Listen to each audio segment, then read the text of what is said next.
You are watching Grace Television.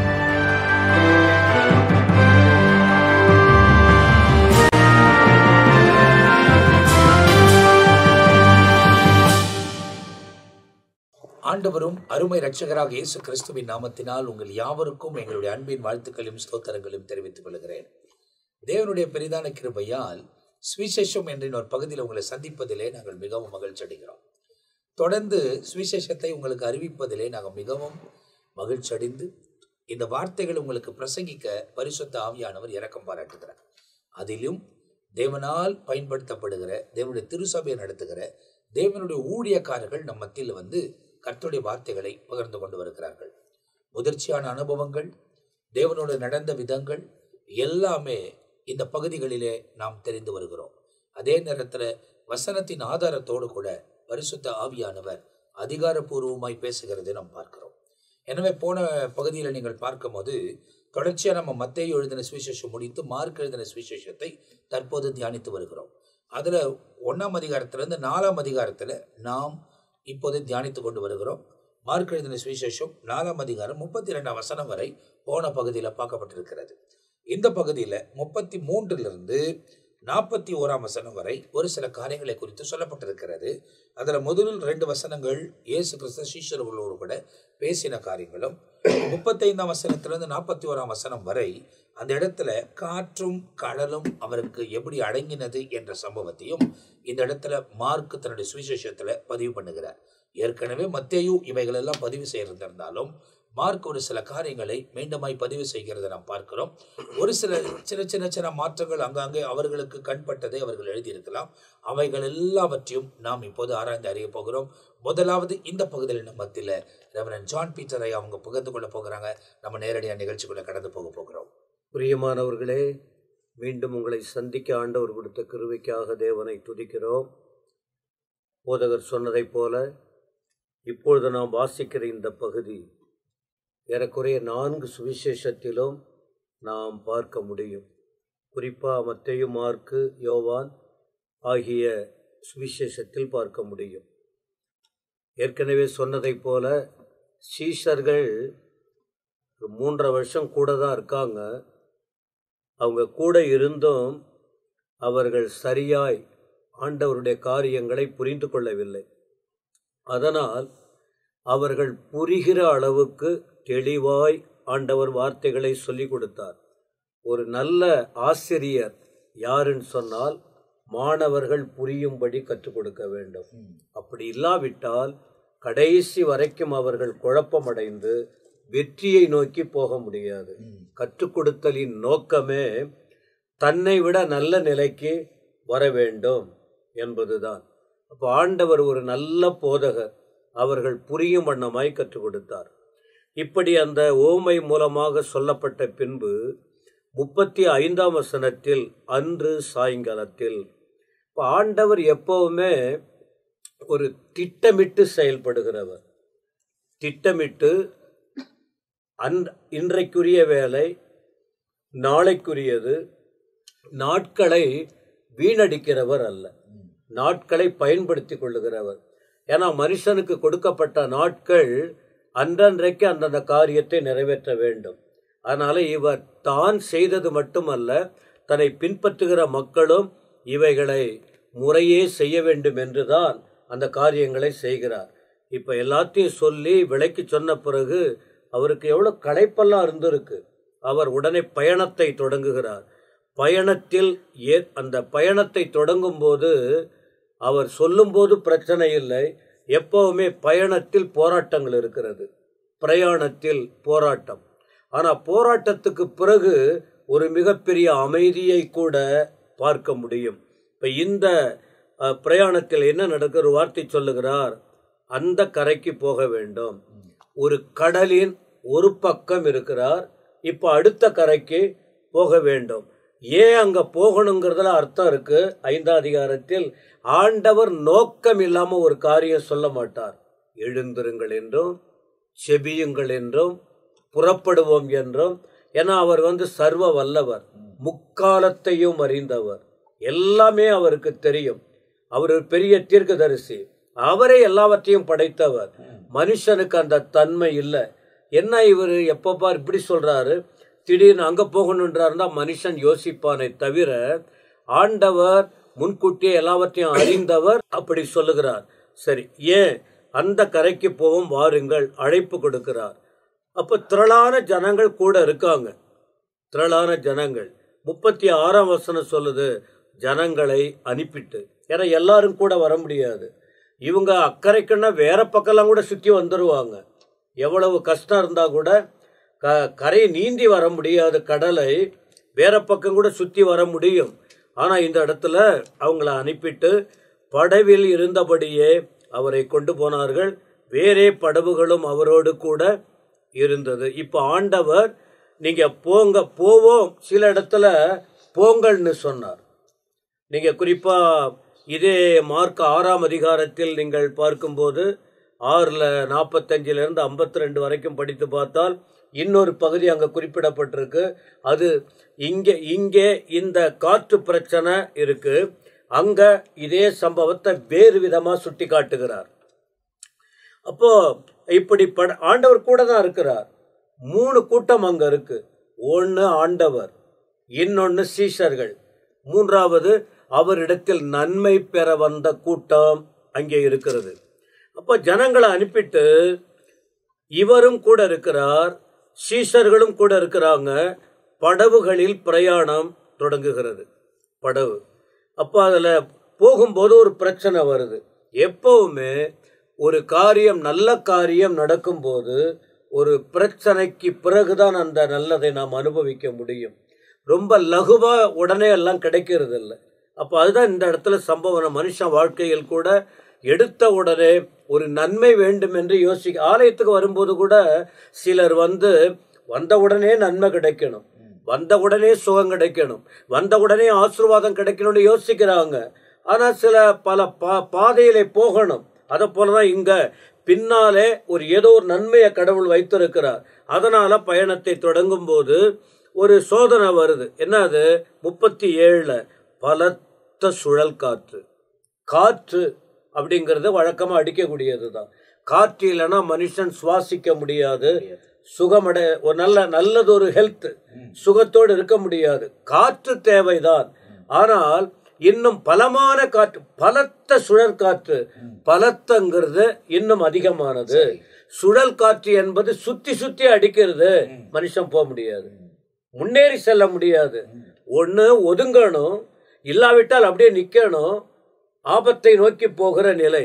ஆனால் அப்படி இருக்கும்போது அலைகள் படகுல மோதுது, நிரம்பி இப்ப அவங்க பிரயாணம் எங்க? தண்ணியில. இப்ப ஒரு பயங்கரமான சூழ்நிலை தான்.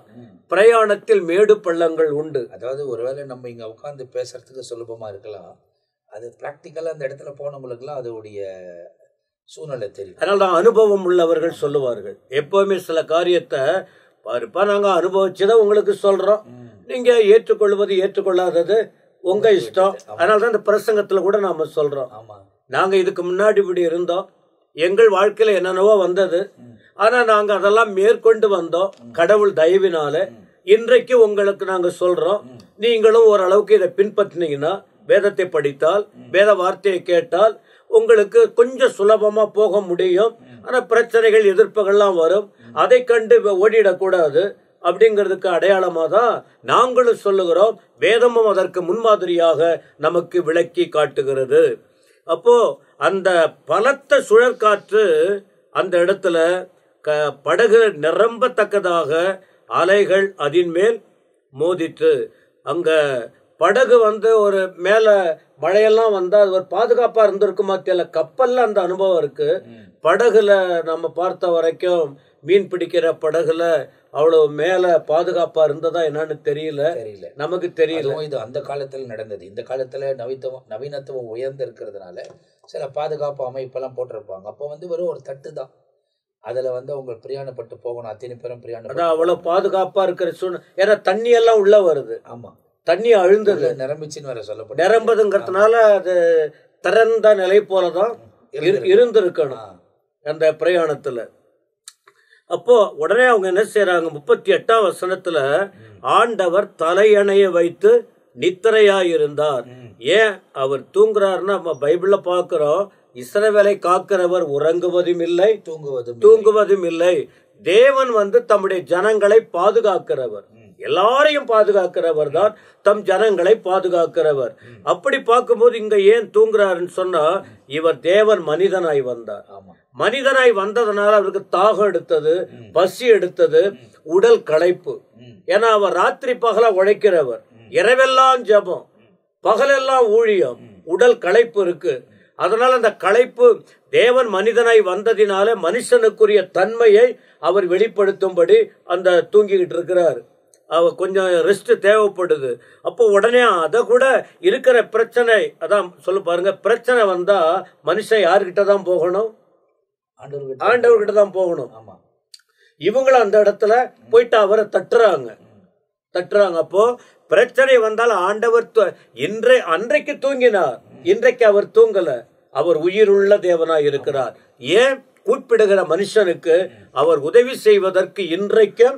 ஆனா மனுஷன் அவர்கிட்ட போகிறது இல்ல. அவரை அமர்ந்திருக்க விடாதீங்கன்னு ஏசாயா சொல்றாரு. உங்களுக்கு இரக்கம் கிடைக்கும், உங்களுக்கு பதில் வரும், அவருக்கு ரெஸ்ட் கொடுக்காதீங்க அப்படின்னு ஏசாயா எழுதுறாரு. அப்ப இந்த இடத்துல சொல்லும் போது போயிட்டு அவரை எழுப்பி ஒரு வார்த்தை சொல்றாங்க. அதுதான் கஷ்டமானது. போதகரே, நாங்கள் மடிந்து போகிறது உமக்கு கவலை இல்லையா? ஏதான் இவங்களுக்கு அவங்க தெளிவு அவ்வளவுதான்.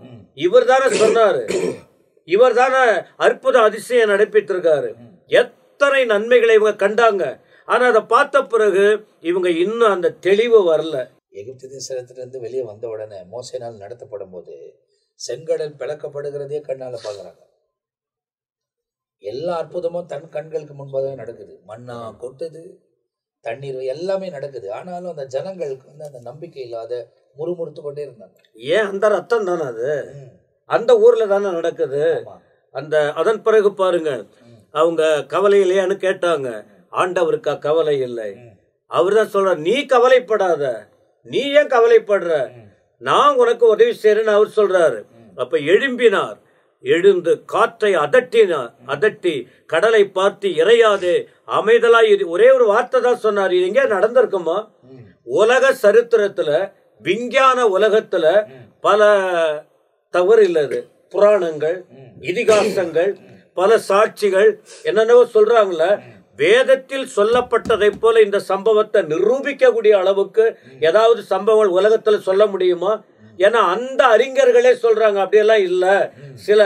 ஒரு தலைவர் சொல்றாரு, இன்னைக்கு கேட்டேன், பைபிளை பற்றி சொல்லும் போது மனம் திரும்புதல் மறுவாழ்வை குறித்து இன்னைக்கு பேரை நான் சொல்ல விரும்பல. அவர் சொல்றாரு, அந்த இதுவரைக்கும் நான் படிச்சிருக்கிறேன் நம்முடைய வேதங்களை, ஆனா பைபிள்ல சொல்லப்பட்டதை போல நான் பார்க்கல. மனுஷனுக்கு மறு வாழ்க்கை உண்டு, நீ மனம் திரும்பி தன்னுடைய வாழ்க்கையை மாற்றிக்கொள்ளணும்னு சொன்னது, அது என் வாழ்க்கையை தொட்டதுன்னு சொல்லிட்டு இன்னைக்கு காலையில நான் பார்த்தேன். அது நாம பேசிக்குவோம், பப்ளிக்ல சொல்ல முடியாது. எனவே இந்த வேதம் உண்மையானது. அப்ப அந்த இடத்துல இதை போல எங்கேயுமே நடக்கல. சிவந்த சமுத்திரம் யாரும் இது வரைக்கும் இல்ல. யோர்தான் நதி யாரும் இது வரைக்கும் திறந்தது இல்ல. பவுல் பிரயாணப்படும் போது அந்த சம்பவங்கள் நீங்க பார்க்க முடியும். அப்புறம் 107ஆம் சங்கீதத்துல நீங்கள் பார்க்கும்போது 104ஆம் சங்கீதம் 7ஆம் வசனம் பாருங்க. 104:7, 106:9, அப்புறம் 107:29. இந்த 104:7, 106:9, 107:29 இவைகளை எல்லாம் பார்த்தீங்கன்னா அவர் யார் தெரியுமா?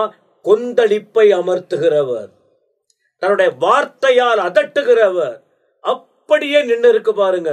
இதை போல யாருக்கும் அந்த வல்லமை இல்லை. என் ஆண்டவர் இயேசுவுக்கு மட்டும்தான். அவர் சர்வ வல்லமை உள்ளவர், வானத்தை படைத்தவர், சமுத்திரத்தை படைத்தவர், சகலவற்றையும் படைத்தவர், அன்றைக்கும் இன்றைக்கும் சகல அதிகாரம் படைத்தவர். அவர் தான் இந்த வாயினால அதட்டினார், அமைதலாயிற்று. அப்புறம் இவங்க எல்லாரும் ஏன் பயப்பட்டீங்கன்னு ஒரு வார்த்தை சொன்னார். ஏன் உங்களுக்கு விசுவாசம் இல்லைன்னு சொன்னார். அவங்க இன்னும் பயம் வந்துச்சு. வெள்ளம் வந்த அந்த காற்று அடிச்சு பயந்த அந்த பயம் இல்ல, இப்பதான் பயம் வந்துச்சு. என்னடா இப்ப இவரு என்ன பயங்க? அந்த பயத்தை விட அவரை பார்த்த உடனே இப்ப பயம் வந்துச்சு. காற்றும் கடலும் இவருக்கு கீழ்ப்படுகிறது என்று ஒருவரோடு ஒருவர் சொல்லிக் கொண்டார்கள். அவங்க சொன்ன ஒரு வார்த்தை, இவர் யாரோ? இவர் சகேயு அப்படிதான் கேட்டாரு. லூக்கா 19:3 இவர் எப்படிப்பட்டவரோ அப்படின்னு சொன்னாங்க. ஆனா இவங்க சொல்றாங்க யார்? ஏன் தெரியுமா? 6ஆம் அதிகாரத்தின் 52ஆம் வசனம் நீங்க பாத்தீங்கன்னா 6:52 அவங்க அப்ப கூட உணரல. அடுத்த 6ஆம் அதிகாரத்துக்கு போகும்போது எவ்வளவு நன்மை, எத்தனை அற்புதம், எவ்வளவு காரியம் செஞ்சிருக்காங்க. அவர்கள் அப்ப கூட ஒரு அப்பத்தை குறித்து சொல்றாரு நினைச்சுக்கிட்டு உணர்வில்லாத இருக்காங்க. ஏன்னா அப்புறம் அதனாலதான் ஆண்டவர் அங்க யாரோன்னு சொன்னாங்க. இப்ப பார்த்த உடனே பயம் வந்துச்சு. அதனால என்ன சொல்லுகிறேன்னு சொன்னால், அவர் யார் தெரியுமா? அவர் அற்புதங்களை செய்கிறவர். அவர் யார் தெரியுமா? இரட்சகர். அவர் யார் தெரியுமா? விடுவிக்கிறவர். அவர் யார்? பாவங்களை மன்னிக்கிறவர். அவர் யார்? பரலோக தேவன்.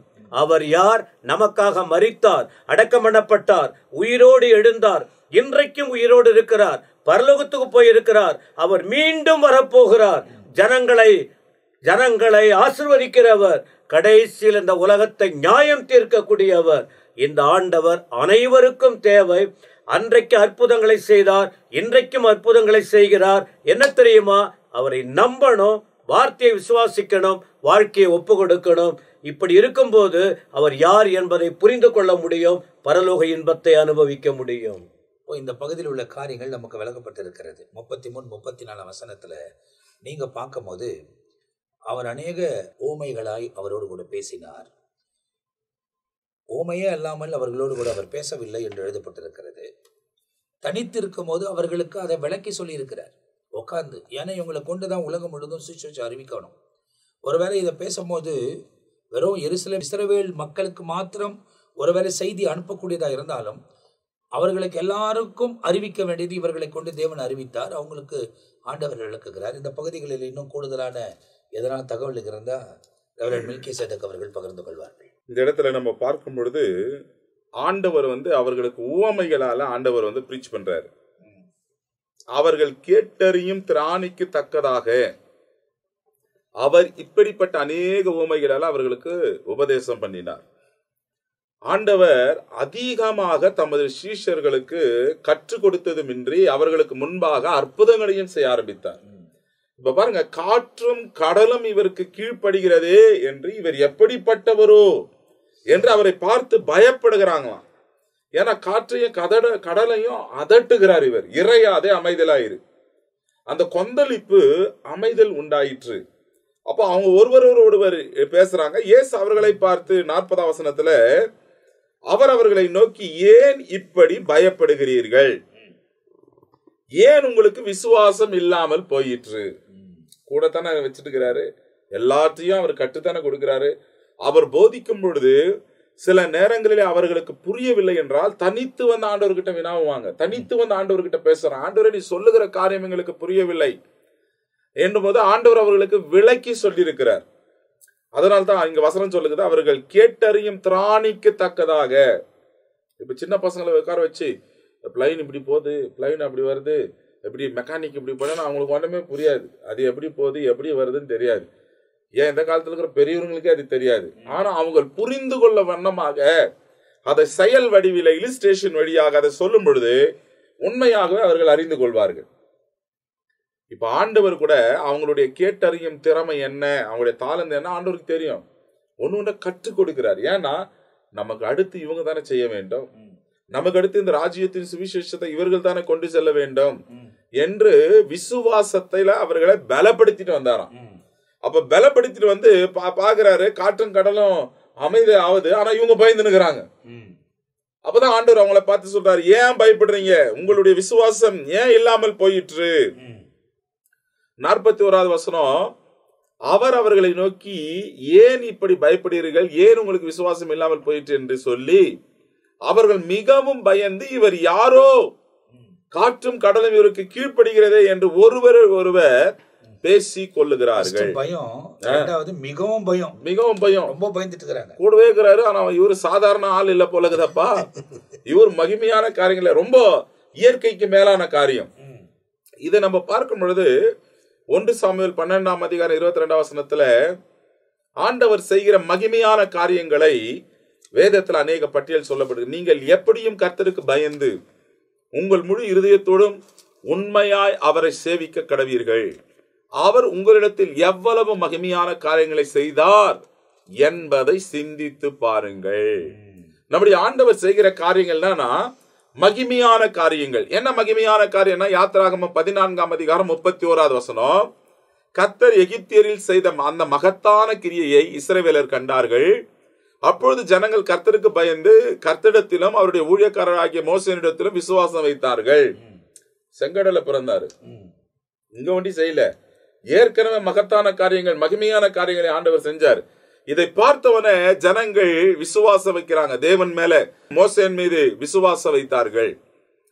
உபாகமம் 4ஆம் அதிகாரம் 32ஆம் வசனத்துல, தேவன் மனுஷனை பூமியிலே சிருஷ்டித்த நாள் முதற் கொண்டு உனக்கு முன்னிருந்த பூர்வ காலங்களில் வானத்தின் ஒரு முனை தொடங்கி அதன் மறுமுனை மட்டுமல்ல எவ்விடத்திலும் இப்படிப்பட்ட பெரிய காரியங்களை செய்தது உண்டோ, இப்படிப்பட்ட காரியங்களை கேள்விப்பட்டது உண்டோ. அப்ப ஆண்டவர் செய்கிற காரியங்கள் எல்லாம் மகிமையான காரியங்கள். இஸ்ரவேல் ஜனங்களே கானானுக்குள்ள கொண்டு வந்து செய்கிற வரைக்கும் இயற்கைக்கு மேலான காரியங்கள் தான். பரலோகத்திலிருந்து தேவதூதருடைய மன்னாவை கொடுத்து போஷித்தார். காடைகளை விட செய்தார். வேட்டையாடினா கூட கிடைக்காது. ஆண்டவர் சொல்ல ஆகும் என்று நாம் பார்க்கிறோம். மகிமையான காரியங்களை கர்த்தர் செய்தார். அது மாத்திரமல்ல, 10ஆம் அதிகாரத்தில் உபாகமம் 21ஆம் வசனம் சொல்லுது பாருங்க, அவரே உன் புகழ்ச்சி, உன் கண் கண்ட இந்த பெரிய பயங்கரமான காரியங்களை உன்னிடத்தில் செய்த உன் தேவன் அவரே. யார் இந்த மகிமையான காரியங்களை செய்கிறவர்னா அவர் தான் நமக்கு முன் செல்கிறவர். பகலிலே மேகஸ்தம்பமாகவும் இரவிலே அக்கினி ஸ்தம்பமாக இருந்து அற்புதங்களை செய்கிற தேவன் அவர்தான், அவர் ஒருவரே என்று மோசே இங்கே சொல்லுகிறார். 11ஆம் அதிகாரத்துல உபாகமம் 7ஆம் வசனத்துல பார்க்கும் பொழுது, கர்த்தர் செய்த மகத்துவமான கிரியைகள் எல்லாம் உன் கண்கள் அல்லவோ கண்டது. ஆண்டவர் செய்கிற காரியங்கள் மகத்துவமான காரியங்கள். இந்த மகத்துவத்தை தான் இப்ப சீஷருங்க பாக்குறாங்க, பயப்படுறாங்க. இவர் யாரோ, எப்படிப்பட்டவரோ என்று சொல்லி. இன்னைக்கு பாருங்க, யோசுவாவின் புஸ்தகத்துல 24ஆம் அதிகாரத்துல 17-18வது வசனத்துல நம்ம பார்க்கும் பொழுது, நம்மையும் நம்முடைய பிதாக்களையும் அடிமைதன வீடாகிய எகிப்து தேசத்திலிருந்து புறப்பட பண்ணின நம்முடைய கண்களுக்கு முன்பாக பெரிய அடையாளங்களை செய்து நாம் நடந்த எல்லா வழிகளிலேயும் நாம் கடந்து வந்த எல்லா ஜனங்களுக்கும் நம்மை காப்பாற்றினவர் நம்முடைய தேவனாகிய கர்த்தர் தாமே. தேசத்திலே குடியிருந்த எம்மோரியர் முதலான சகல ஜனங்களையும் கர்த்தர் நமக்கு முன்பாக துரத்தினாரே. ஆகையால் நாங்கள் கர்த்தரை சேவிப்போம், அவரே நம்முடைய தேவன் என்றார்கள். எதிலிருந்துனா, ஈஜிப்ட்ல இருந்து வெளியே வந்ததிலிருந்து அந்த 40 ஆண்டு காலத்துல என்னென்னலாம் கர்த்தர் செஞ்சார்னா, இவங்க சொல்ற காரியங்கள் பாருங்க, நம்முடைய கண்களுக்கு முன்பாக பெரிய காரியங்களை செஞ்சார். அப்போ ஒரு சுவிசேஷம் நாம சொல்லும் பொழுது, அற்புத அடையாளங்களோடு செய்யும் பொழுது நிச்சயமாகவே அங்க வார்த்தைகள் உறுதிப்படுத்தப்படுகிறது. இக்கடைசி காலத்துல நம்ம அப்படிதான் ஜெபம் பண்ணோம். வார்த்தைய அற்புதம் இயேசு வெறும் வார்த்தையா பேசல, ஒவ்வொரு இடத்துல அற்புதங்களும் அதிசயங்களும் நடந்தன. 3 விதமான கூட்டம் ஆண்டவர் பின்னாக இருந்தாங்க. ஒன்னு, அவர் செய்கிற அற்புதங்களை பார்க்கணும். இன்னொன்னு, அவர் செய்கிற அவர்கிட்ட போனா எங்க போனாலும் சாப்பாடு கொடுத்துட்றாரு, சாப்பிட்றதுக்கு கூட்டம். இன்னொன்னு, வசனத்தை கேட்கிற கூட்டம். இன்னொரு கூட்டம் அவங்க இருந்தாங்க, அதை பார்த்து அவரை குற்றம் கண்டுபிடிக்கிற பரிசெய்ய சதிசெய்ய கூட்டமும் இருந்தது.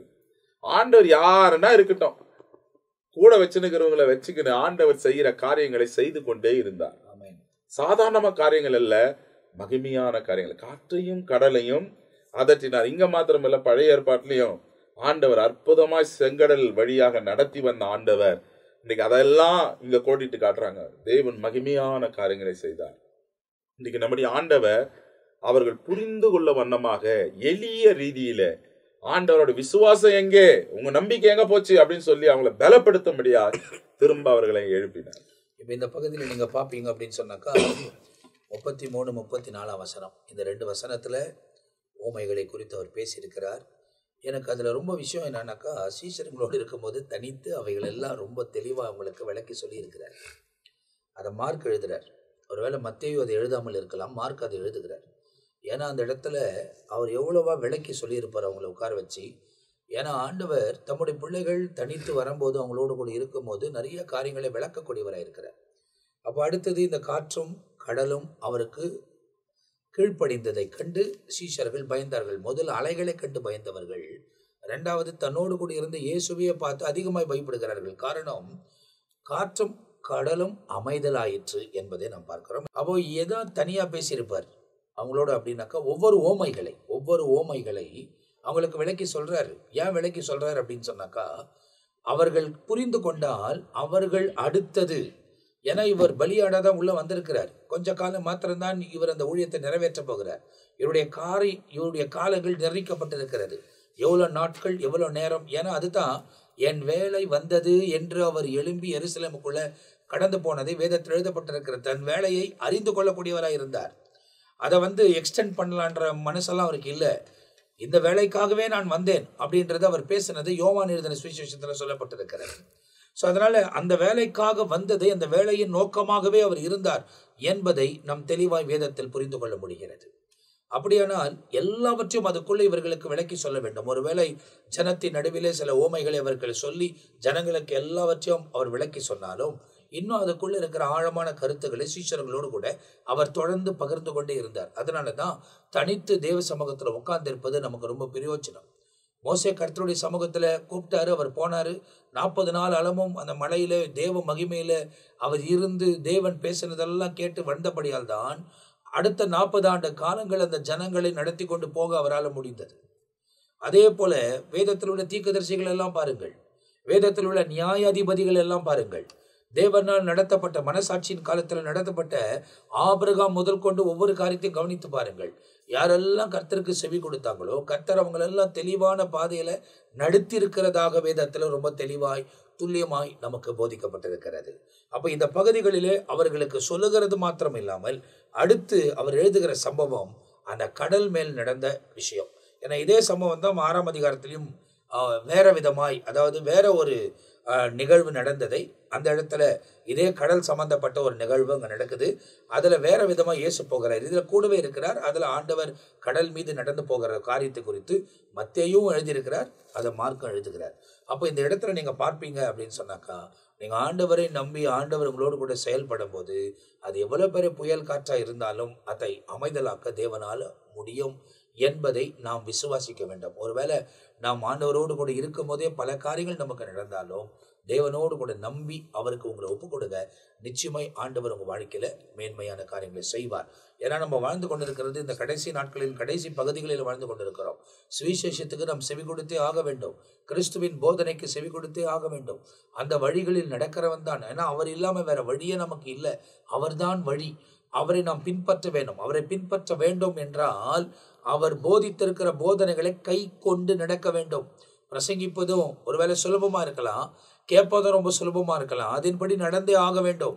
அப்ப நடக்குவதற்கான ஏற்ற காரியங்களை நாம் ஆயத்தப்பட வேண்டும் என்பதை நாம் துல்லியமாய் தெரிந்து கொள்ள வேண்டும். எனவே இந்த வசனங்களில் உள்ள காரியங்கள் விளக்கப்பட்டிருக்கிறது. அடுத்த பகுதி வரும்போது 5ஆம் அதிகாரத்துல 1 - 20 வசனம் வரவே அந்த இடத்துல நாம் ஒரு சில காரியங்களை கவனிக்க போகிறோம்.